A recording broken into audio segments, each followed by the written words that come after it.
350-400 বছর পর আমরা কলেজে পদার্পণ করছি। এক নিমিষে কলেজে চলে এসে দেখতে পেলাম কিছু যুবতীরা এখানে একত্রিত হয়ে তাদেরকে মোবাইলে ধারণ করছে, আর এখানে এক বালিকা ঘাসের উকুন বেছে দিচ্ছে।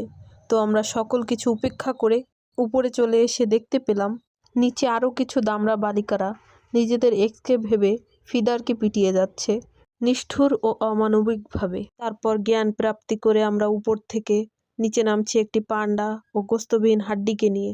পরের ক্লাসের জন্য আমরা চলে গেলাম। একটি ভাইরাস ছড়িয়ে দিল আমাদের বোর্ডে।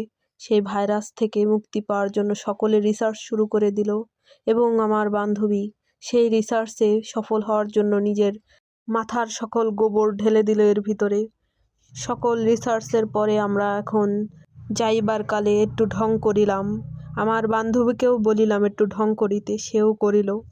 তো সবার সাথে আমরাও চলিয়া গেলাম। কলেজের প্রাঙ্গণে কিছু ডায়নোসর আমলের ফুল দেখিয়ে আমরা সেটিকে মোবাইল বন্দি করিলাম, এবং এখানে কিছু দেখিতে পারিতেছি বিষাক্ত কিছু ফুল, যাহা আমরা নিতে চাইয়াও নিতে পারিলাম না। তারপর আমার প্রাক্তন স্কুলের সামনে দিয়ে আসিবার সময় আমরা লক্ষ্য করিলাম কিছু ছোট্ট শিশুরা এখানে ব্যাট বল দিয়ে মারামারি করিতেছে। তো আমরা সেটি দেখিয়া হাঁটা দিলাম ওখানে না রইয়া, কারণ ওখানে অনেক মানুষজন ছিল। তো এই ভণ্ডামি করিতে করিতে আমি বাসার রাস্তায় পৌঁছে গেলাম। আজকের মতো এটুকুই। আল্লাহ হাফেজ, সবাই খারাপ থাকুন।